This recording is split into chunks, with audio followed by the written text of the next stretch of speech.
इस पुस्तक को पूरा पढ़ने के लिए चैनल को सब्सक्राइब करना न भूलें और बेल आइकन दबा दें ताकि सबसे पहले वीडियो आप तक पहुंच सके। पाठ 1।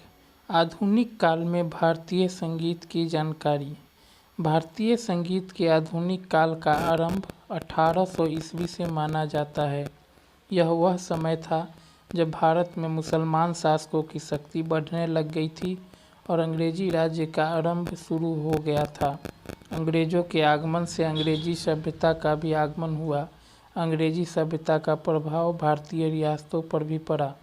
अंग्रेजों से भारतीय रियासतों के मालिकों को अपनी उंगलियों पर नचाना शुरू कर दिया। रियासतों के मालिक भारतीय संगीत कला से उदासीन होने शुरू हो गए। भारतीय संगीतकारों को रियासतों से मिलने वाली आर्थिक सहायता भी बंद कर दी गई। ऐसे समय में संगीतकारों की हालत खराब होने लगी। संगीत घराने भी सीमित होने लगे। वेश्याओं के कोठों तक ही कला सीमित हो गई। इस समय संगीत को घृणा की दृष्टि से देखा जाने लगा। साधारण लोग संगीत कला से दूर जाने लगे। पश्चिमी शिक्षा के प्रभाव से लोग अपनी संस्कृति को भूलने लगे और पश्चिमी संगीत की तरफ लोगों का झुकाव होने लगा। ऐसे समय में संगीतकारों ने संगीत शिक्षा को अपने घरों तक ही सीमित कर लिया। वह केवल अपने बच्चों को ही, कुछ खास रिश्तेदारों को ही इस कला की शिक्षा देते थे। इस प्रकार इस समय में घराना प्रथा का जन्म हुआ और संगीत के पृथक पृथक घराने पटियाला, ग्वालियर, जयपुर, रामपुर आदि घरानों का जन्म हुआ। इस बुरे समय में कुछ संगीत विद्वानों ने संगीत की उन्नति का काम जारी रखा और इसमें अलग अलग संगीत ग्रंथों की रचना की गई। मोहम्मद रजा ने जगमाते आपसी नामक ग्रंथ रचा। इस राग में उन्होंने राग रागनियों का मत पेश किया। इसी समय में अंग्रेज विद्वान captain day, captain billiards, William John आदि ने भारतीय संगीत का अध्ययन किया और पुस्तकें लिखी, जो भारतीय संगीत के लिए गर्व की बात थी। कैप्टन बिलियर्ड्स की पुस्तक a treatise on the music of Hindustan प्रकाशित हुई। इसके अतिरिक्त संगीत राग कल्पदम ग्रंथ की रचना श्री कृष्णानंद व्यास ने की। बंगाल की धरती के प्रसिद्ध विद्वान सर एस.एम. टैगोर ने the universal history of music नामक पुस्तक लिखी, जिसने संगीत के इतिहास में बहुत सम्मान और प्रसिद्धि प्राप्त की। 20वीं सदी के शुरू में संगीत का प्रचार बढ़ना शुरू हो गया था। संगीत का प्रचार करने में दो संगीतज्ञों ने अहम भूमिका निभाई। वे थे पंडित विष्णु दिगंबर पुष्कर और पंडित विष्णु नारायण भातखंडे जी। पंडित विष्णु दिगंबर पुष्कर पंडित विष्णु दिगंबर पुष्कर जी ने संगीत में भारतीय रस को भरा। इस प्रकार आम लोग संगीत के नज़दीक आने लगे। संगीत से संबंधित बहुत सी पुस्तकों की रचना अपने ही जीन में संगीत बाल प्रकाश, संगीत बाल बोध, होरी गायन, राग प्रवेश, नारदीय शिक्षा सटीक, भक्त अमृत लाहौरी, टप्पा गायन आदि पुस्तकें प्रमुख है। सन 1901 में लाहौर में गंधर्व महाविद्यालय की स्थापना की, जिसमें जनसाधारण को संगीत की शिक्षा दी जाती थी। सन 1908 में इसकी दूसरी शाखा मुंबई में खोली। यह संस्थाएं जनसाधारण के खर्चे से चलती थी। आपने संगीत की रचनाओं को लिखने के लिए एक नवीन स्वरलिपि पद्धति की रचना भी की।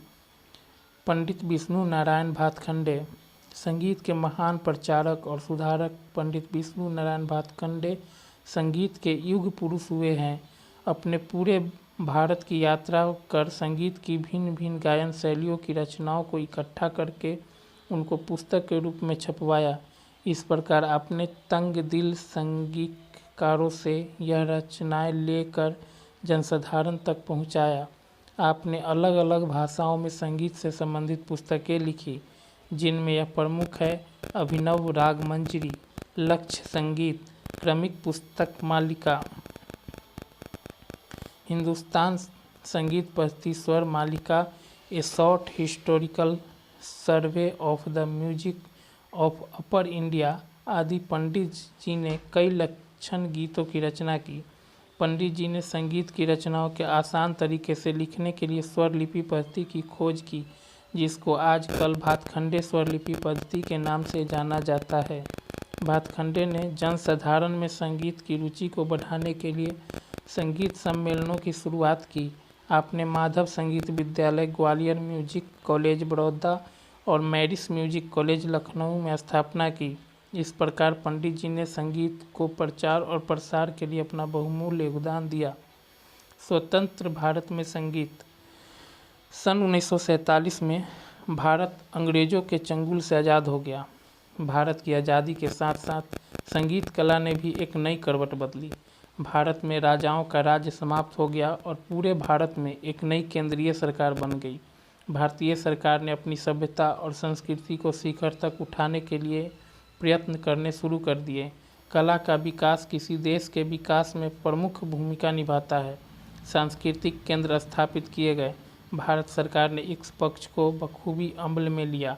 संगीत कला को प्रोत्साहित करने के लिए सन 1952 से राष्ट्रपति पुरस्कार देने शुरू किए। 1953 में संगीत नाटक अकेडमी की स्थापना की गई।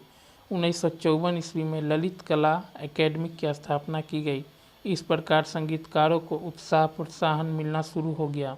इसके अतिरिक्त संगीतज्ञों को पद्म विभूषण, पद्म भूषण और पद्मश्री जैसे अलंकारों से सम्मानित किया जाता है। सम्मेलन। देश में संगीत सम्मेलन करवाने के लिए सरकार की तरफ से सहायता दी जाती है। इनमें हरिवल्लभ संगीत सम्मेलन जालंधर, रेडियो संगीत सम्मेलन प्रयाग, संगीत सम्मेलन प्रयाग आदि वर्णन योग्य है। इन सम्मेलनों में चोटी के कलाकार और नए उभरते कलाकार भाग लेते हैं। इससे जनसाधारण में संगीत प्रति प्रेम और रुचि में बढ़ोतरी हुई। दूरदर्शन और रेडियो प्रोग्राम।